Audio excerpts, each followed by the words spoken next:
গাড়ি কিস্তিতে নেওয়া যাবে কি না, ইখতিলাফি মশালা এবং জটিল মশালা। গাড়ি হোক, ফ্রিজ হোক, বাড়ির আসবাবপত্র জিনিস হোক, যদি অতিরিক্ত স্বাচ্ছন্দ্যে থাকার জন্য কিনতে চান, কিনবেন না কিস্তিতে। কথা বুঝতে পারলেন? মানে বুঝেননি? বাড়িতে আপনার খাট আছে, কিন্তু বউ বলেছে ওই খাটটাকে পছন্দ করেছে, একটা বড় খাট, কিন্তু বাড়িতে খাট অলরেডি আছে। আরাম আয়েশের জন্য যদি আপনি কিস্তি করতে যান, যাবেন না। প্রথমে কি বললাম? কথা কি বুঝতে পারছেন? একটা মোটরসাইকেল আছে, কাজ চলছে, কিন্তু আপনার বউ বলেছে যে না, এটা তো হবে না, R115 লাগবে।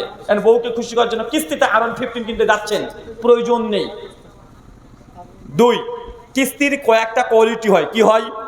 ভালো করে শুনেন। 19-20 হয়ে গেলে হ্যাঁ না হয়ে যাবে, জায়েজ না জায়েজ হয়ে যাবে। নচে কাল আবার বলবেন যে ওই যে রুহুল আমিন ভাই বলে গেছে যেটা জায়েজ, এটা আমি একটু জায়েজ বলিনি। একটা উদাহরণ দিই, ধরেন এই মোবাইলটার দাম আপনি কিনতে গিয়েছেন, আমি দোকানদার, আমি বললাম যে ভাই এই যে মোবাইল, যদি নগদ কিনেন 15,000 টাকা, এখনই টাকা পেড করতে হবে। আর যদি বাকি নেন 16,000 টাকা।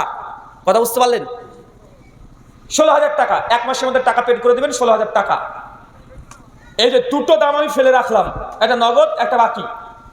এখন ক্রেতা যে কোনো একটা চুক্তির সঙ্গে ও রাজি হয়ে যেতে পারে। কথা বুঝতে পারলেন?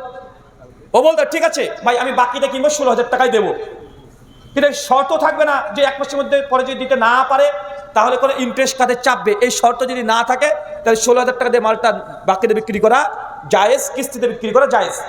এতটুকু কি ক্লিয়ার? 2, আরেকটা পদ্ধতি, মোবাইলের দাম হচ্ছে 10,000 টাকা, বা মোটরসাইকেল 1 লাখ টাকা, যে কোনো দ্রব্য ধরে নেন, আমি একটা উদাহরণ দিচ্ছি, 10,000 টাকা। এখন বললো যে 5,000 টাকা আপনি অ্যাডভান্স করবেন, 5,000 টাকা থাকবে। এই 5,000 টাকা আপনি কিস্তিতে 10টা কিস্তিতে দেবেন। এরকমই তো হয় নাকি? 10 কিস্তিতে দেবেন, 5,000 টাকা, 500 টাকা করে গড়গড়ান। তবে হ্যাঁ, শর্ত যদি থাকে একটা কিস্তি ফেল করলে 50 টাকা জরিমানা, ইন্টারেস্ট, তাহলে এই চুক্তিতে এই মোবাইল ক্রয় করা যাবে না। কেন? আপনি বলতে পারেন ভাই আমি কিন্তু কিস্তি ফেল করবো না, আল্লাহি করবো না, নিয়ত আছে মাসে দিয়ে দেবো, তারপরে পারবে না। কেন? কারণ ওই যে সুদ আপনি চুক্তিতে স্বাক্ষর করছেন, কি করছেন বলেন তো? যদি ভুল হয়ে যায়, যে দিতে না পারে, তাই সুদ দিতে রাজি হচ্ছি, তার জন্য এটা জায়েজ নয়। 3 নম্বর পদ্ধতি, এই মোবাইলটার দাম 10,000 টাকা, বাকিটা নেবে 10,000 টাকা। কথা বুঝতে পারলেন? কিস্তিতে 10,000 টাকা, 10টা কিস্তি করে দিল, বলে 1 বছর সময়, 1 বছরের মধ্যে যে কোনো সময় বাকি 5,000 টাকা তুমি দিয়ে দিতে পারো। 1 বছর সময়, 1 বারে দাও, 10 বারে দাও, 5 বারে দাও, দেখবো না। 1 বছরের মধ্যে টাকা 5,000 টাকা তুমি দিয়ে দিবে, এখানে কোনো ইন্টারেস্ট নেই। তাহলে এই মোবাইলটা কেনাটা বৈধ। এখন আপনি দেখেন আপনার সঙ্গে যে গাড়ি, ফ্রিজ, মোবাইল বা যেসব কিস্তিতে আপনি কেনাকাটা করছেন, কোন শর্তে পড়ছে। কথা বুঝতে পারলেন? যেই শর্তে পড়বে, দেখার পরে জায়েজ না নাজায়েজ এই মাসালা আসবে। আপনি জাস্ট 3টে পদ্ধতি বললাম, দুটো না জায়েজ, একটা জায়েজ পদ্ধতি। শুকরান, জাযাকাল্লাহু খায়রান।